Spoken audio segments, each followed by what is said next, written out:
é inacreditável, mas essas palavras são do jornal mais importante do mercado financeiro mundial. Todas estão dizendo, com todas as letras, que o Supremo Tribunal Federal deu um golpe de Estado no Brasil e que nós estamos diante de uma tomada gradual de poder muito semelhante à do chavismo na Venezuela. Olavo Edu Carvalho, melhor canal de corte do YouTube. Ei, se você gosta do que eu faço, pensa nisso. Esse conteúdo só existe porque tem gente ajudando a manter. Com pouco mais de $5 por mês, você também pode contribuir. Acesse www.paulofigueiredoshow.com/apoia, use o cupom da descrição e já fica o meu obrigado.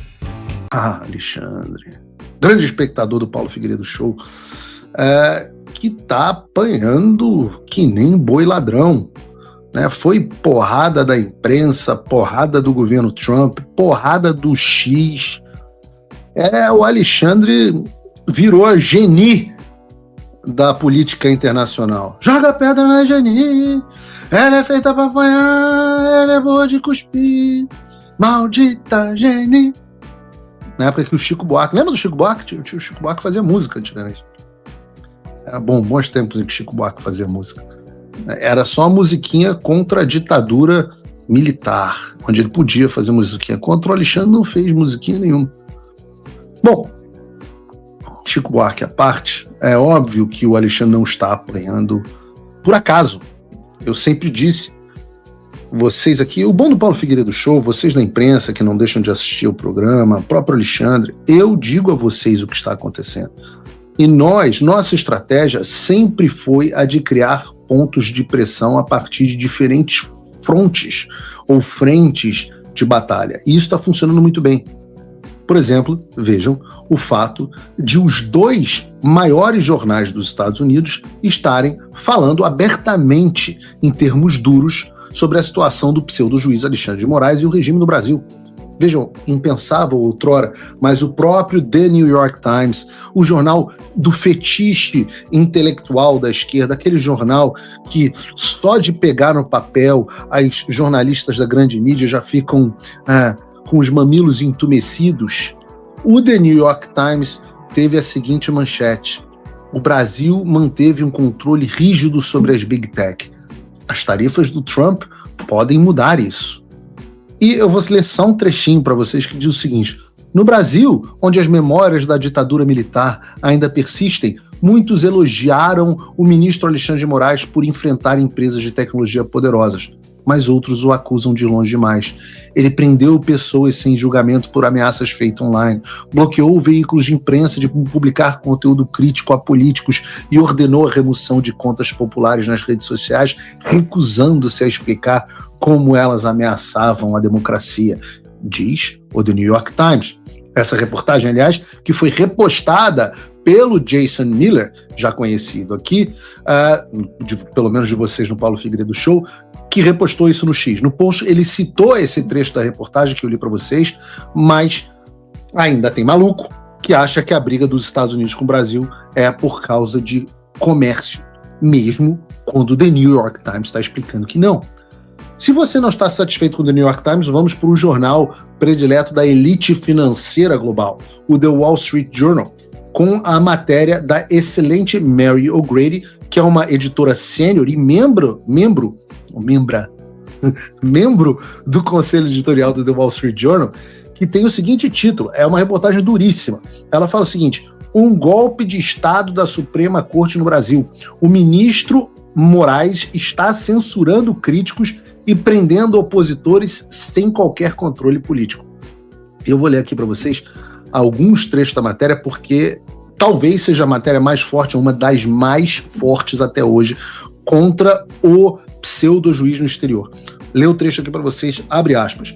A liberdade nas Américas enfrenta um grau de perigo que não se via desde a Guerra Fria. O maior risco não é mais, como era nas décadas de 1970 e 1980, a tomada repentina do poder pelos militares. Os homens fortes do século XXI estão copiando Hugo Chávez, que consolidou seu domínio assumindo o controle das instituições democráticas enquanto era popular e depois colocando seus oponentes na prisão ou forçando-os ao exílio. Ainda não é tarde para resgatar o Brasil de um retorno semelhante à ditadura. Desenvolvimentos recentes oferecem esperança de que uma tomada gradual de poder construída ao longo de 6 anos possa ser revertida. O problema em Brasília começou em 2019, quando o Supremo Tribunal Federal alegou ser vítima de calúnias e ameaças e invocou uma regra interna que lhe confere poder de abrir inquéritos sigilosos sobre os supostos crimes contra os seus membros. Primeiro, lançou o inquérito das fake news, tornando-se iniciador, investigador e juiz. Isso violou os direitos constitucionais dos brasileiros, que têm direito que seus casos criminais sejam julgados em tribunais locais e estaduais. Fala, amigos do canal. Tá gostando desse vídeo? Então não esqueça de deixar o like, comente o quanto quiser e compartilhe com seus amigos e inimigos por um Brasil melhor e mais justo. Inscreva-se no canal e nos ajude a chegar a 1 milhão de inscritos. Não saia daí que o melhor desse vídeo ainda está por vir. Melhor canal de corte do YouTube. Com acusações apresentadas por promotores destas instâncias. Veja o grau de sofisticação que a Mary O'Grady já tem sobre o Brasil. Não pensem que isso é acidental, isso é uma construção. Nós nunca imaginávamos, tempos atrás, que a gente fosse ter matérias desse tipo. Continuo. O ministro Alexandre de Moraes, que já tinha reputação de se opor ao então presidente Bolsonaro, foi escolhido a dedo pelo então presidente do STF, José Antônio Dias Toffoli, para conduzir o inquérito, embora os ministros devam ser designados por sorteio.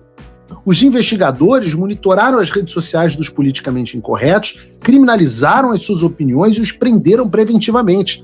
Alguns juristas reclamaram que a corte estava violando a imparcialidade, a liberdade de expressão e o sistema acusatório, mas o Senado se esquivou do seu dever disciplinar, de disciplinar a corte. Alô, Rodrigo Pacheco, alô, Gumota. Davi Alcolumbre. A decisão do Supremo, em março de 2021, de anular a condenação por corrupção de 2017 do ex-presidente Luiz Inácio Lula da Silva, já confirmado 2 vezes em instância de apelação, inflamou ainda mais a direita brasileira. Os deploráveis foram as redes sociais. Ela está fazendo um trocadilho aqui, porque a Hillary Clinton havia chamado os eleitores do Trump de deplorables, né, deploráveis. Então, os deploráveis, as pessoas comuns, foram as redes sociais. A corte tentou calá-los, mas alguns formadores de opinião estavam fora do país e além do seu alcance. Assim, em julho de 2021, foi lançado o Inquérito das Milícias Digitais, mirando empresas de tecnologia e suas plataformas. O STF as obrigou a censurar conteúdo e a desmonetizar brasileiros cujas opiniões eram consideradas inaceitáveis. O descumprimento significava que as empresas não poderiam mais operar no Brasil. O ministro de Moraes também presidiu o Tribunal Superior Eleitoral durante a campanha presidencial de 2022, que colocou Lula contra o então presidente Bolsonaro. O magistrado tornou o tribunal visivelmente mais político, monitorando ativamente o discurso de partidos, candidatos e cidadãos e censurando aqueles com quem discordava. Quando Lula foi declarado vencedor da eleição, a amarga polarização se acentuou.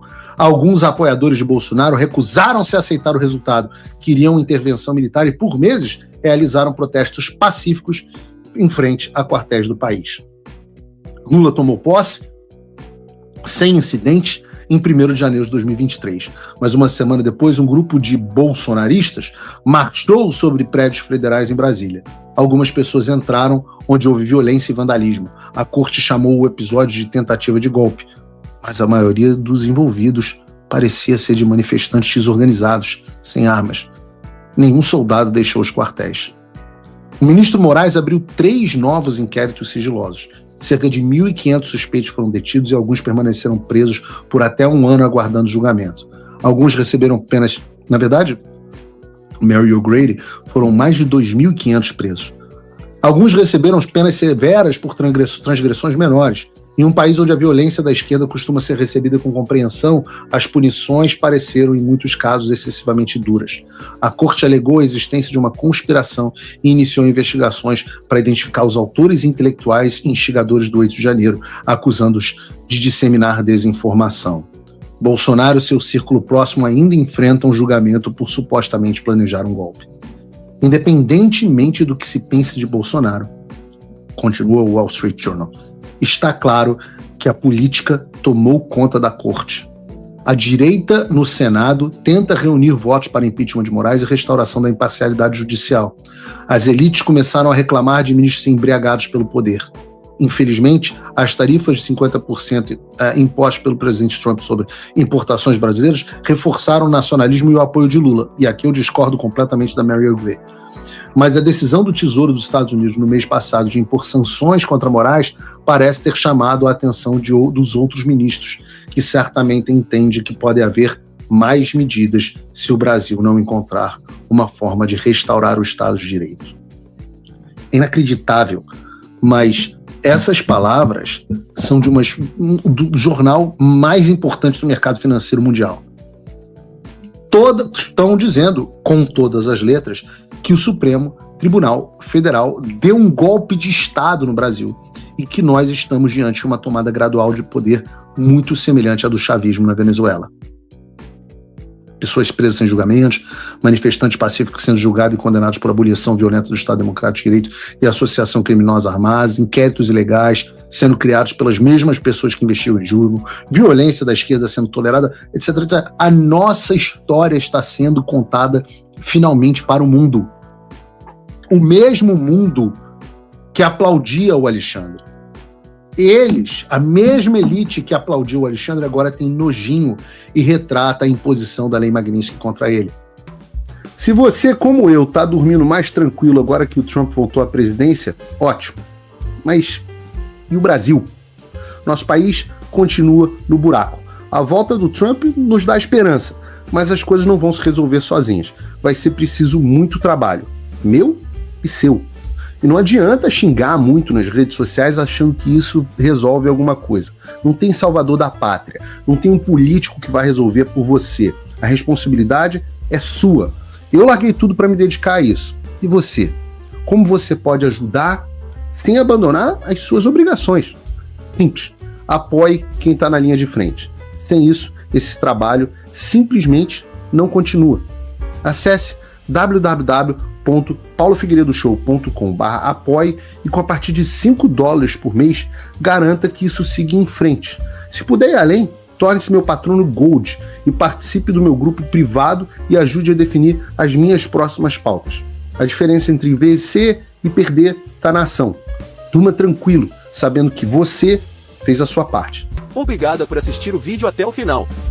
Se você já chegou até aqui, confere se já está inscrito no canal e se já deixou aquele like generoso. Estamos quase chegando a 1 milhão de inscritos e a sua ajuda é muito importante para levar o canal Olavo Edu Carvalho mais longe. Até o próximo vídeo, meus amigos. E neste momento é muito fácil aos defensores do plano alegar isso é uma teoria da conspiração.